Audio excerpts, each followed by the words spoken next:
Hey, everybody, and welcome to this week's episode of the Trend Report. I'm glad you're here today for what I know is going to be another interesting conversation.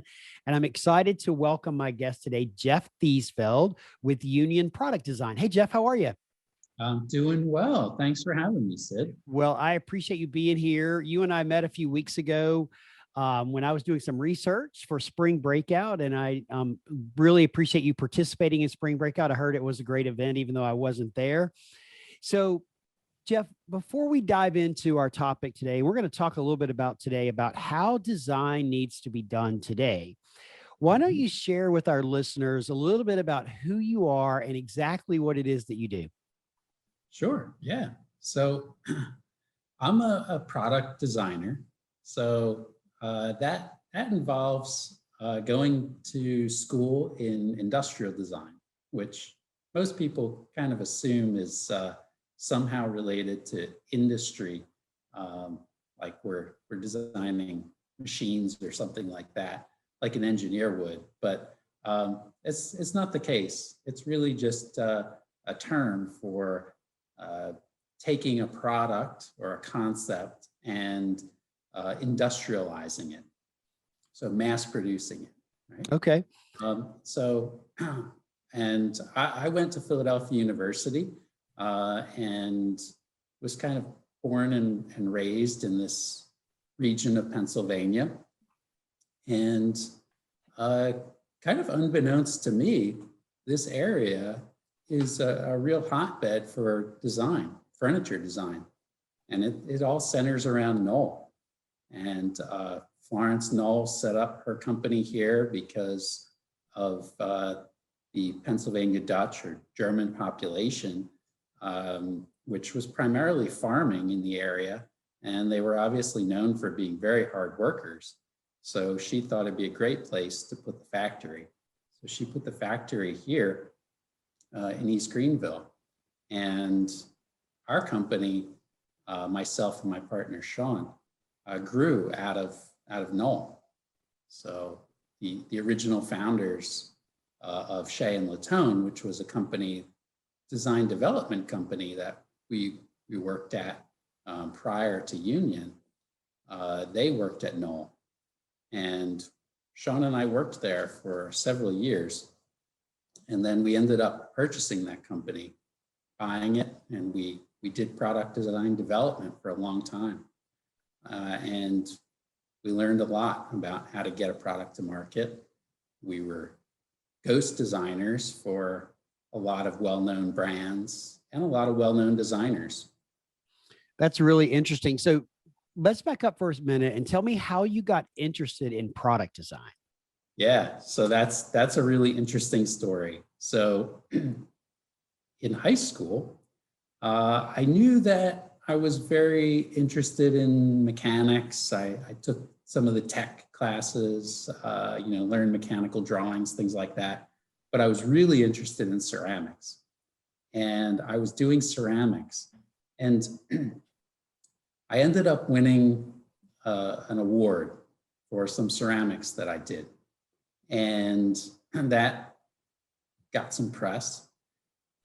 Well, like I said, this area was well known for design, had a lot of designers. One of the designers at Knoll, he actually left and started the industrial design program at Philadelphia University. And he lived only a few miles away from me.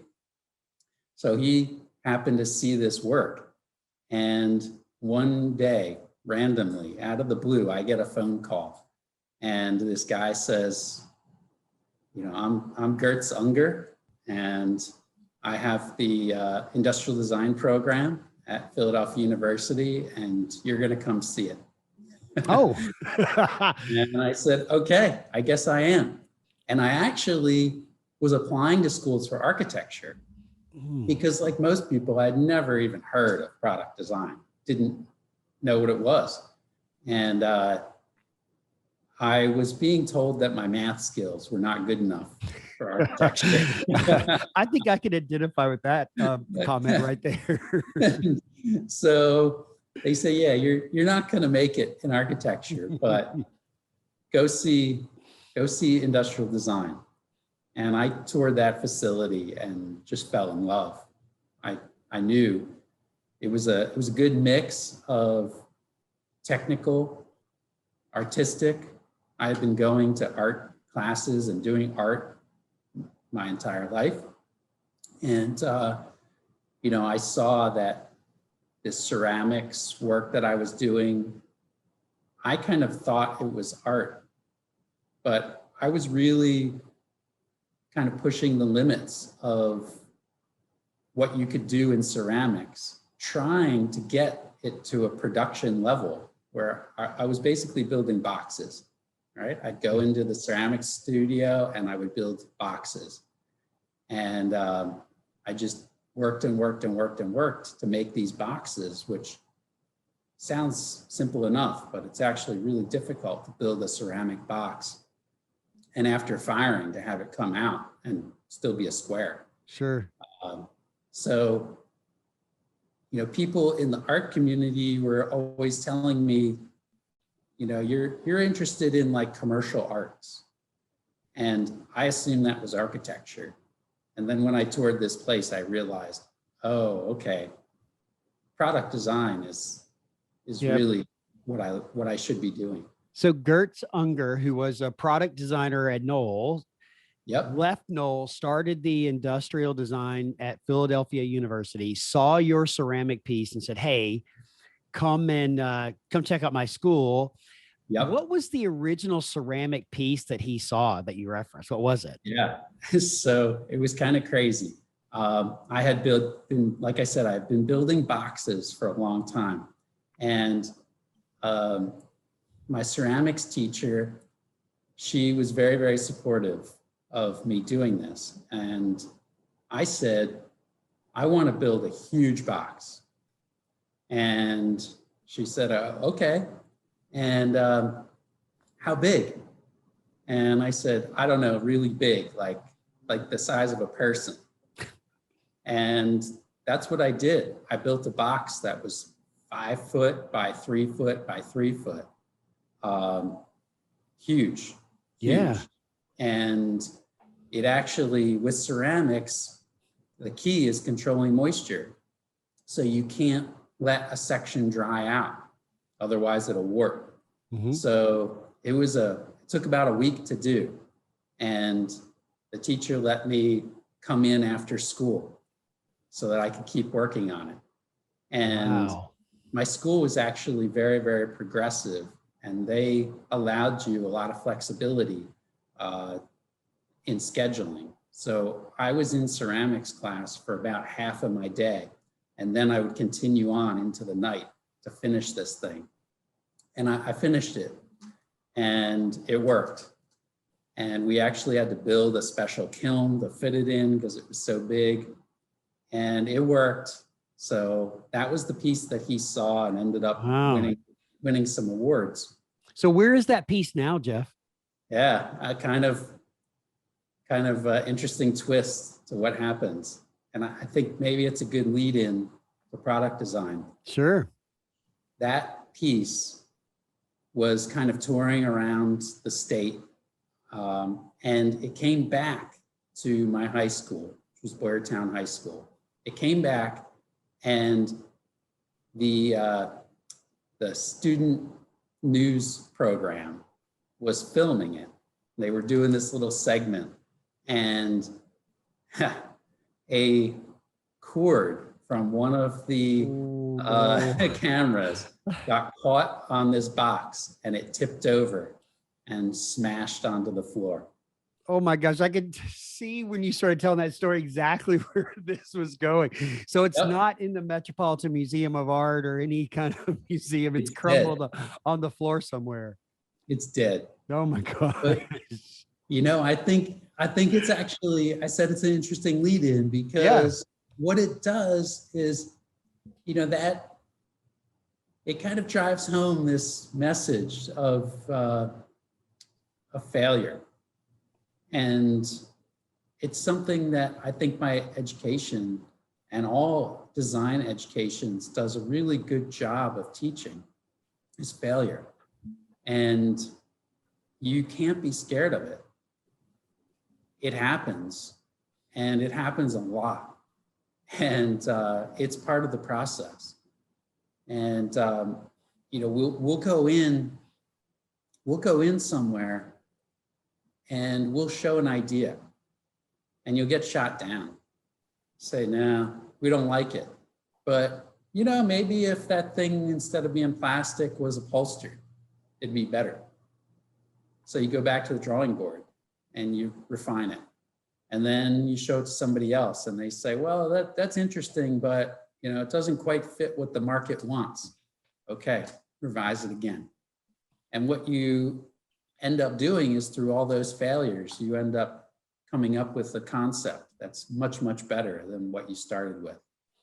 So Yeah. So you know, I have a whole thought process around the term failure, right? But what you just described actually underscores my thought process, because I actually don't believe there's any such thing as failure. I believe there's either success or learning. So you either got the result that you needed or wanted, or the lesson that you needed. And what you were just describing was, you design a product, you take it and show it to somebody and they give you feedback. And then you go and you tweak it, and then somebody else gives you feedback, and then you go and you tweak it. So all along the way, you're actually learning and you're improving, which is exactly what I think that we need to do as human beings, is to learn and improve and to grow, because you were growing through the process. That product was growing to get to a place of the final version of what it was. So you were learning each step of the way. So I think that's great. And I think it's a great analogy, both in product design as well in life, that the two parallel together. absolutely. Yeah, absolutely. And, So and Jeff, with, go ahead. Sorry, go ahead. with product design, you also start to see that it's a progression. So when you study other designers, you see that, you know, their entire lives, they were progressing ideas. And as original as you think you may be, you rarely are, right? You know, you hear that a lot, that there's really no new original ideas, or there's no new forms of professional development or whatever. Because, I mean, tell me why you feel that way. Yeah. So it's very, very rare to be able to push society into something that's really, really new. And we've tried, right? We have some really wild stuff, some patented mechanisms and things like that that are totally new. But what you start to learn is that it's hard for most people to take that huge jump to something that's totally new and different. Our entire society is built on progress and incremental progress. So sometimes those ideas take a really long time just to be accepted. And in the meantime, you have to take what was done before you, study it, look at it, figure out how to improve it, and how to make those incremental changes to gradually push things, gradually push design or society or medicine or anything like that. And it's kind of interesting, because I think, going back again to education, one of the unique things about Philadelphia University is that it's actually a science school. Ooh. And it used to be called the College of Textiles and Sciences, and it was primarily a textiles college. And then it changed to Philadelphia University, and now it's called Jefferson. It's part of Jefferson, but it's a science school. And we actually have an industrial design degree. It's an MS, so it's a science degree. And sorry, it's a BS. And so we actually have a science degree. And what I think is interesting about that is, if you look at the scientific process and you look at the design process, the two are very, very similar. You basically, you have a hypothesis, right? Which in our case is a design concept, and then you test that. In our case, we're taking that and we're putting it out into the world and we're showing people. And then you take that feedback and you tweak your experiment. and eventually you get to a result. It's the exact same process of creative problem solving in science as it is in design. So that's really interesting. And I really appreciate the parallel to science, because I don't know that we think about product design as a science, but what you just described, I think, is a great parallel between the two. Yeah, most people think that it's art. Yeah. And there is that. And there are schools that teach that very well. And there are people out there being successful at that, but it's a much different discipline than true product design. So, Jeff, what was the first product you ever designed? Yeah, that's a really great question. I'm So testing your memory. yeah, I worked for, so we'll continue the story of my education. So that guy, Gert Unger, who started the program, was a designer at Knoll. He was friends, obviously, with all of the other designers at Knoll. So when I graduated, he said, you should go talk to this guy, Richard Schultz. And Richard Schultz was a designer at Knoll.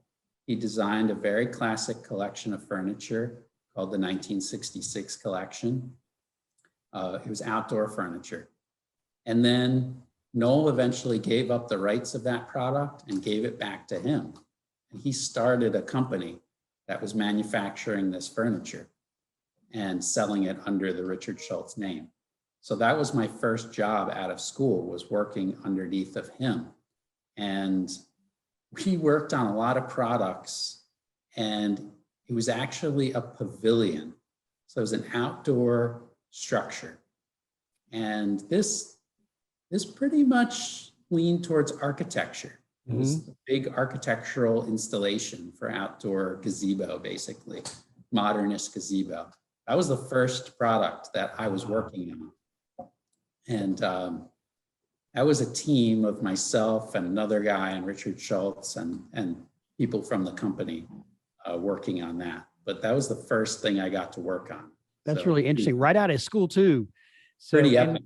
And the fact that Knoll is right there where you were, what a great opportunity to learn about design process, classic pieces, see it in action, and honestly be exposed to some amazing product designers, because obviously we know that Knoll is known for some of its classic pieces and some of its, and honestly, for leading the way in product design in so many categories. Absolutely. Absolutely. I think actually that Knoll and the East Greenville region, it's a bit understated. And I personally feel that we, meaning Union, is kind of the next step in that progression. So after I left Richard Schultz, then I went to a company called Shea and Latone. And Shea and Latone was owned by Tom Latone and Bill Shea, who were also ex-product development people at Knoll. Bill ran the prototype studio and Tom ran the product development portion at Knoll. And they left and started their own company. So again, that connection to Knoll was there. And I have always felt that, this natural progression of things, the next generation of kind of Knoll designers, these classic designers, is now our responsibility, Union's responsibility to carry that on, especially when we see a company like Knoll and Herman Miller now joining forces. Sure. The future of that design heritage, we don't know what's going to happen. And, I was kind of unknowingly around this community for a long time. One of the interesting things is I was making money throughout my college years, making money going to small local auctions that I knew where they were because I was a local. So I could go there, I would buy these classic Knoll pieces and I would sell them to people in Chicago and, all over the country, and make pretty good money doing that. So you started to see that, there's something here in my backyard that's bigger than me. Sure. And it's one of those things that you don't really, because you're there, you see it differently than people in other places, right? Because it's local and it's just part of your community. Yeah, exactly. I didn't think much of it. I also didn't think about how the area influenced me. And I take a very, very simplistic approach to design. I actually wish that I could find a customer that would really, really be interested in simplicity. I've shown people some of the stuff I've done, and they're like, well, where's the design? There's no design here. So, well, that's kind of what we're going for. But maybe someday we'll get there. Yeah, there'll be somebody for it. I believe there's a buyer for everything, right? There's a customer for every product, for everything. It's just finding that right customer, the one that would appreciate it. Yeah. So I haven't yet found somebody that appreciates it, but we'll get there. But, so let's dive in for just a minute about, you've got a vast experience here locally, the things you've learned, you've been exposed to some amazing product development, product designers, through Knoll and, in and around your area. And then you guys bought Shea and Latone a few years ago and kind of embarked on, if you will, on your own business and your own strategy. How the topic of our conversation is how design needs to be done today. So let's share your thoughts with me about that particular topic. Yeah, sure. So talking a little bit about the history again of things and progression of things. So we took over Shea and Latone, and that was a 5-year process of buying that company. And Sean and I worked very hard at building that company. And we built it up. We went from 5 employees to 16 at its peak. We had a prototype shop. We had a ISO certified test laboratory. We were doing BIFMA testing in-house. We were building all these segments of the business. And we started to realize that, first of all, that wasn't our passion. We're both product designers. Sean, my partner Sean, and I, we actually went to Philadelphia University for industrial design together a year apart. We didn't really know each other, but we had that same background. Mm-hmm. And we started to realize that this wasn't really our passion. And then we also saw a huge shift in the market. And we saw that some of these designers that we had been working with at Shea and Latone were getting to retirement age, or they were passing away. Niels Different was one of our good customers. He passed away. Others were retiring. And we saw a vacuum of what we considered good design. We were also working with some kind of younger up-and-coming designers. And we saw that they didn't really have the technical background that we had. And again, if you look historically at design, you look at modernist design, people coming out of companies like Knoll and Herman Miller, it's all based on function. Aesthetics were somewhat secondary. And we weren't seeing that.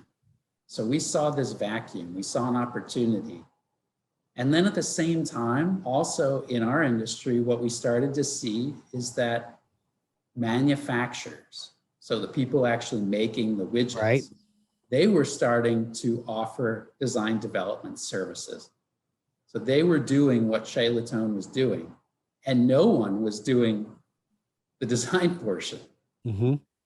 So we saw this shift happening, and we said, well, we have the background in product development. We're passionate about design.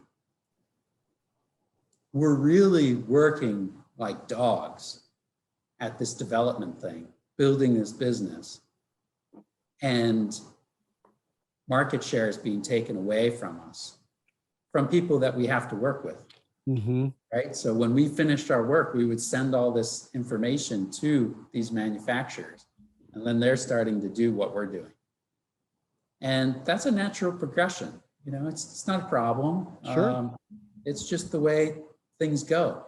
So we made the decision right before the pandemic started. It's actually 2 weeks before the pandemic, before lockdown happened. Yep. We made the decision. We're going all in on Union. We're becoming a licensing company, and we're going to offer that full package. We're going to design the product. We already have the know-how to develop it, and we have the manufacturing resources to get products to market quickly. And we're going to make a go at it. Still up in the air of whether the pandemic was good or bad for that. I'm not sure.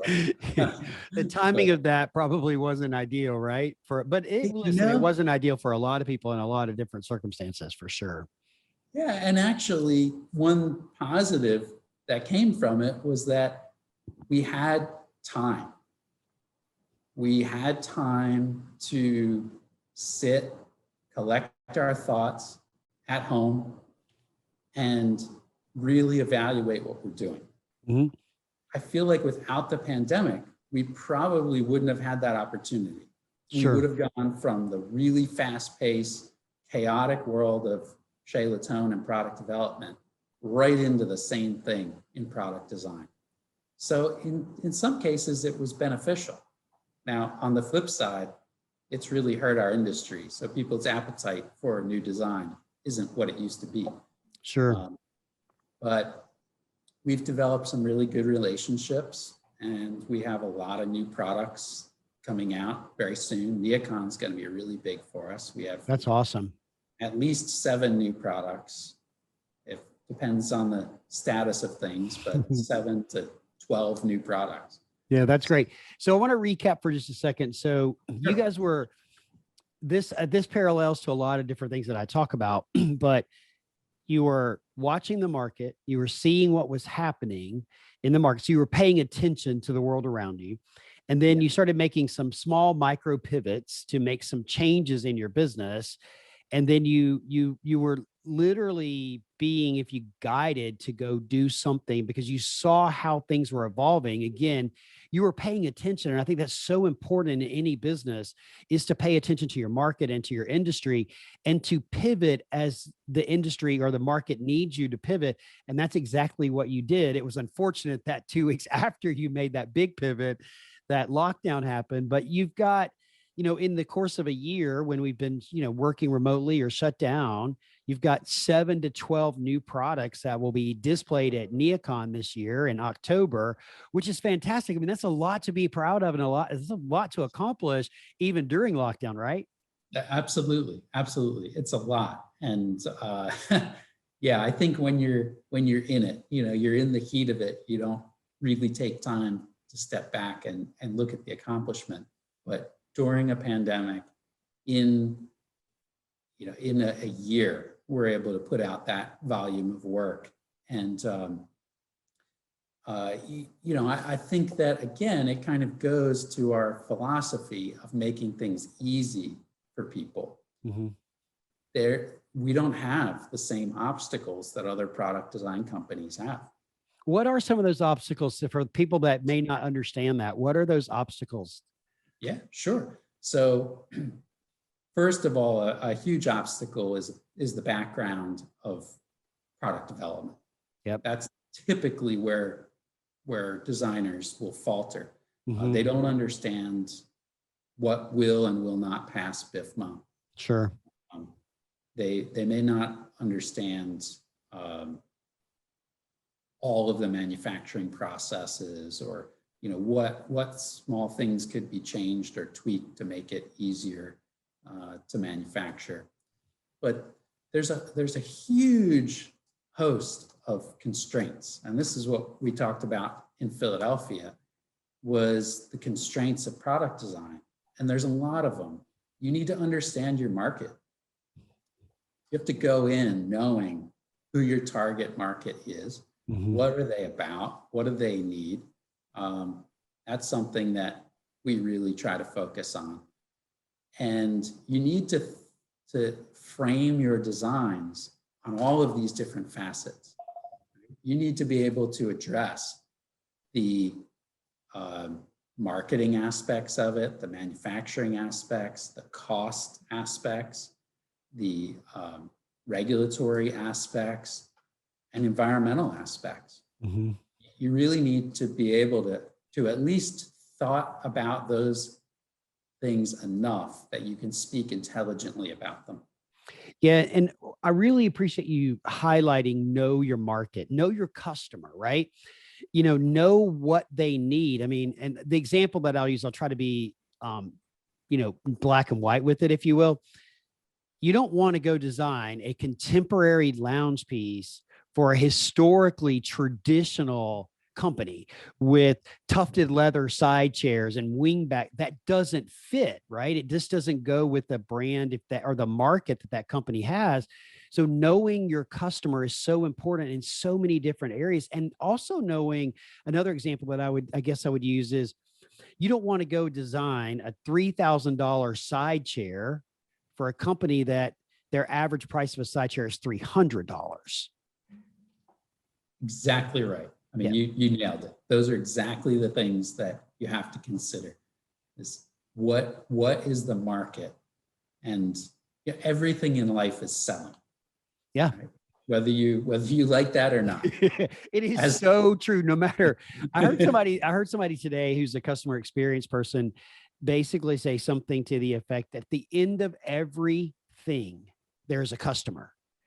And, yes. at the end of everything, there is a customer. And I have another friend that basically he has a book titled Everyone Works in Sales, because we all do. We're all selling something along the way. We may not realize it, but we are. That's exactly right. So as product designers, one of the best skills that you can develop is presentation skills, and that directly translates to sales.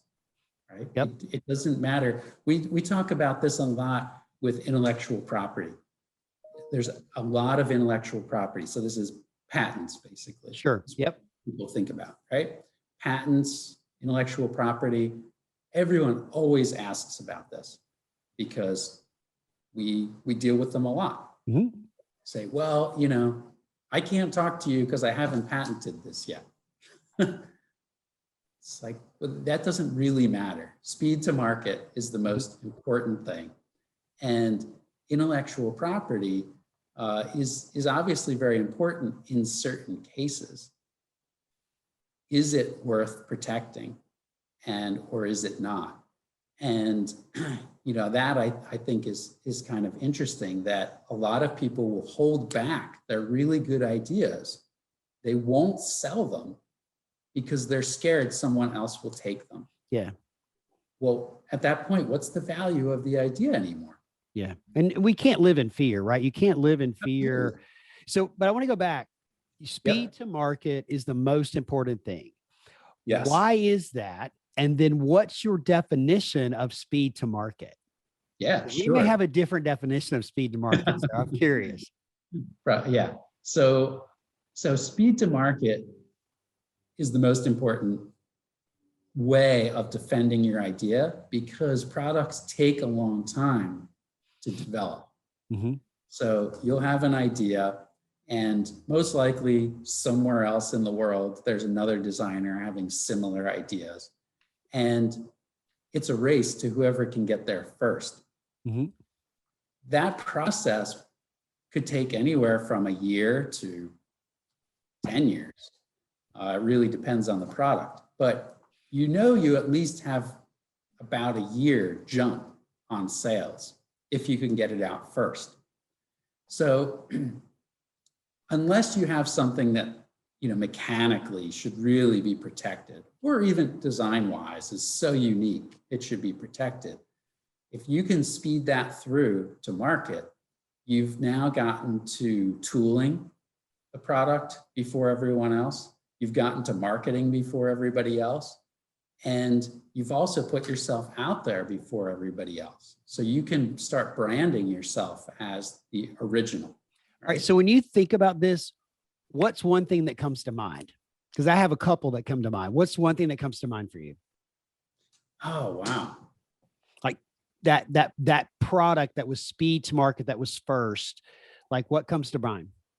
Well, I think about our product that we did for PS Furniture, which is Moon. It's a Okay. stool. Oh, Yeah. this is the screen on the wheel with the wheel, right? Sorry, Well, I'm butchering that's a different, describing that. My apologies. no, that's okay. That's a different one that I was thinking, but we could talk about that one too. So that's Walls. So Okay. Walls is a screen on wheels. And I think that's, it follows the same trajectory as Moon, the stool that we did.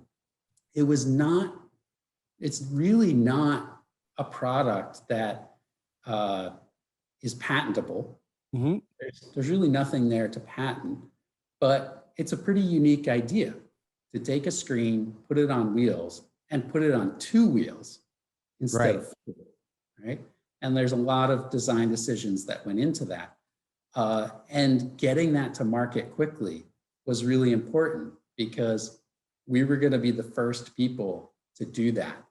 And that in turn allowed us to do things like go after an IF Design Award that we won for it. Mm-hmm. You know, if we were the second, third, fourth, fifth person to do that, it probably wouldn't be as unique. Sure. And I think it's interesting because since we did that, we're now seeing more and more products coming out on the market that are these kind of wheeled screens, whiteboards, things like that, that have a handle on one side and wheels on the other side.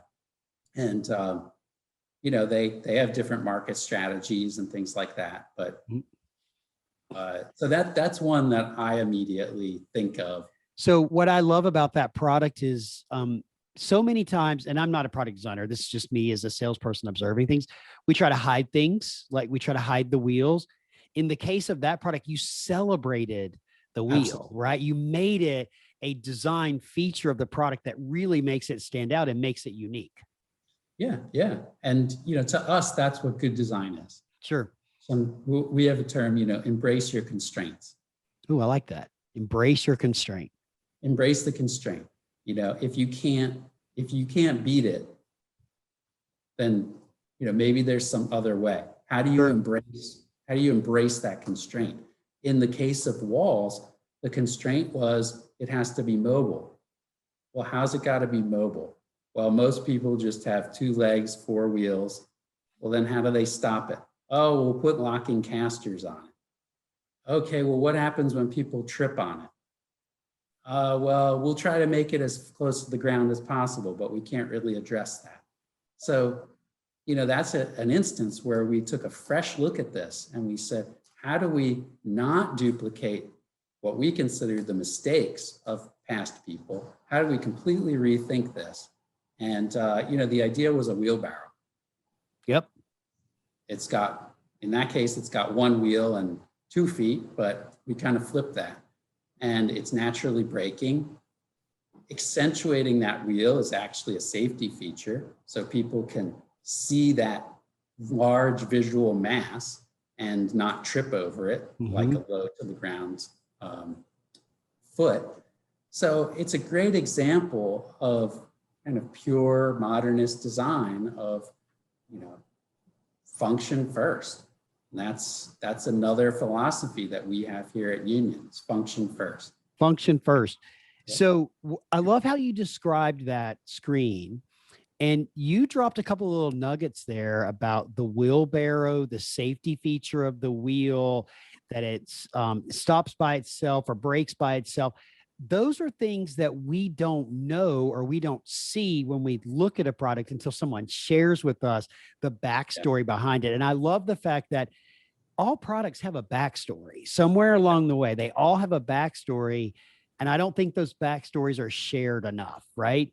To really help us appreciate the product. I agree. I completely agree.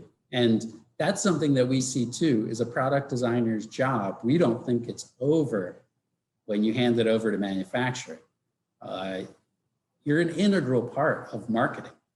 And if you look at really successful companies, they're really good at taking the designers and marketing those people. And why is that important? It's important because there's a huge amount of thought that goes into every product. And that's very relevant to the sales force when they go out to sell. they can tell these interesting anecdotes about how the product came about or that unique feature. And, so that to me is wrapping product design into things like marketing and sales, all these other business aspects that are really important. So I can tell you the next time I see that screen, I'm going to think about those things that you just shared with me, right? And I can assure you, everybody listening will do exactly the same thing. So it is important to share that story because people resonate with stories. We resonate with the meaning behind things. We understand the function of what a mobile screen does and why it's important in the workplace and how it can divide space and all that blah, blah, blah stuff, right? But to be able to tell the story about the origination that the idea came from a wheelbarrow that we flipped upside down. And that's a story people will remember every time they see that product. That's pretty cool.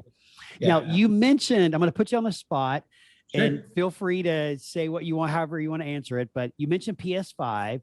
Who were some of the other companies that you guys have designed products for?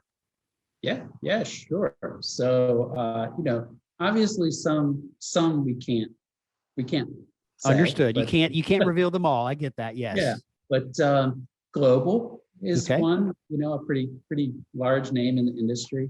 KFI is another one, KFI Studios, which is another company that's been very, very generous working with us.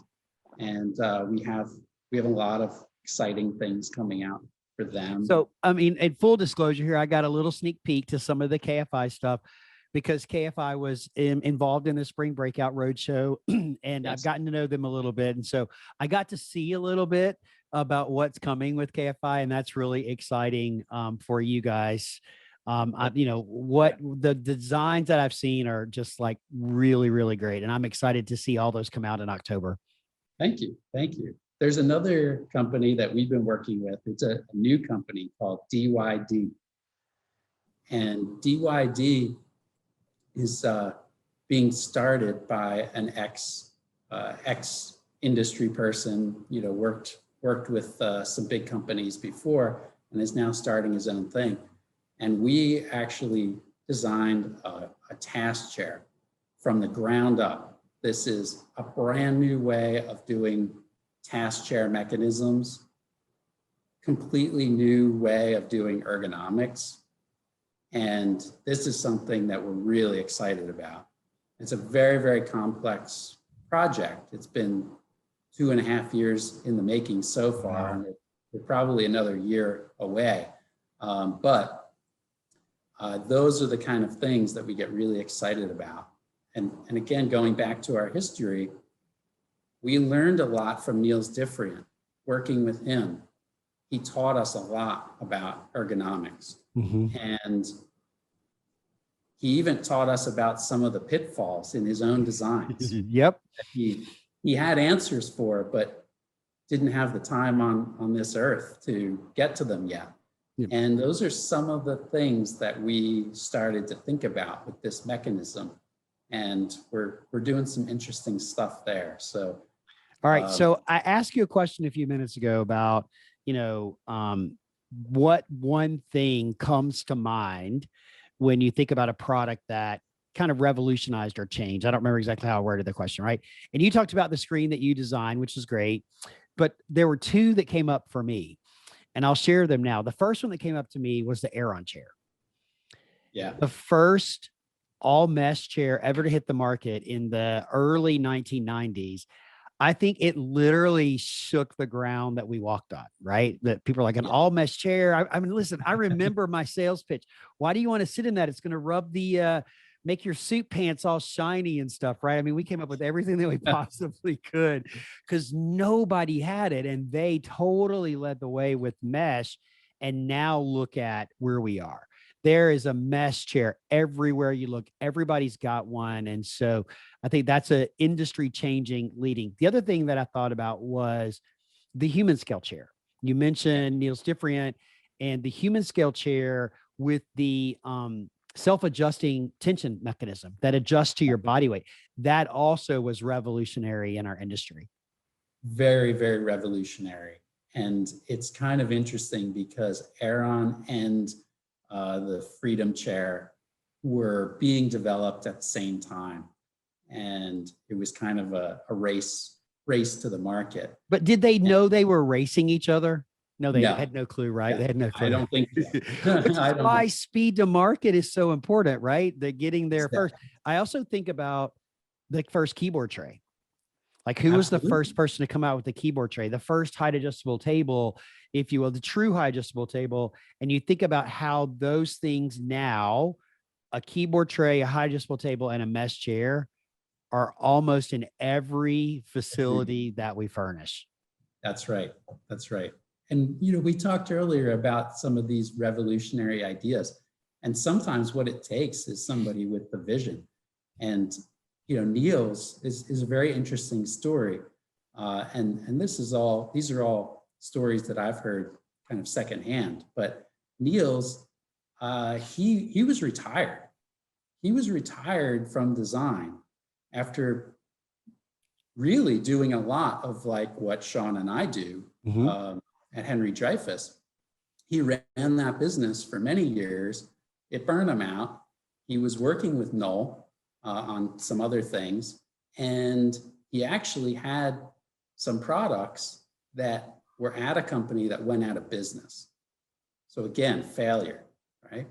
And he took all of these ideas, and in retirement, he finally had the time to think about these things, put them together, and to find somebody like Bob King, the founder of HumanScale, that was willing to invest in these things. Yep.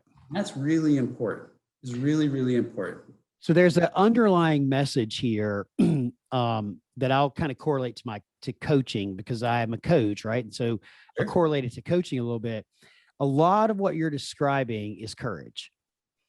And the courage that it takes to share a design, the courage that it takes to actually embrace manufacturing something new, or the courage that it takes to actually bring something revolutionary or that might be revolutionary to our industry. It takes courage, right? And I ask people this question all the time: what would you do if you could muster 20 seconds of courage? And I think this is a great example of that.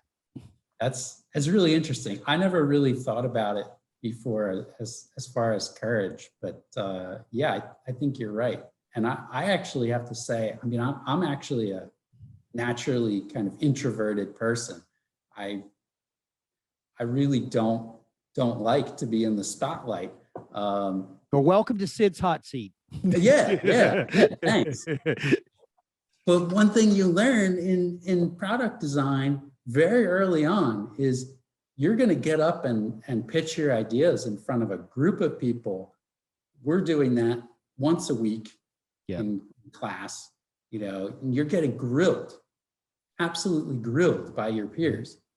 And you have to learn how to deal with that. And you learn how to talk to people, how to control a room, how to give a good presentation. Mm-hmm. And that's something that you really have to get pretty good at in a lot of different avenues of business. Well, practice makes perfect. That's and you right. Can't practice unless you get 20 seconds of courage to get started. Right? That's exactly right. I never thought of it as courage, but it definitely takes courage to get out there, put yourself out there, talk. I kind of before the talk in Philadelphia the other day, people say, "Oh, are you nervous?" No, I'm really not nervous. I mean, what's the worst that'll happen? I'll say something stupid, right? Right. You'll be like me and just say something stupid and then just go with it and roll with it, right? Yeah. It's who we are, right? What makes us unique. So Jeff, right. I really appreciate your time today to share a little bit about what you guys are doing, about the future of product design and how products should be designed today. And I think the basis of what you said was focused on function first. So I appreciate all of that. And any final parting words for our listeners, maybe that are aspiring for product design or to maybe do something different in there and make pivots in their business or their career? Yeah, absolutely. Well, I think that we touched on some of these ideas before, but I think that there's two that are really important. One is to learn from failure and expect failure.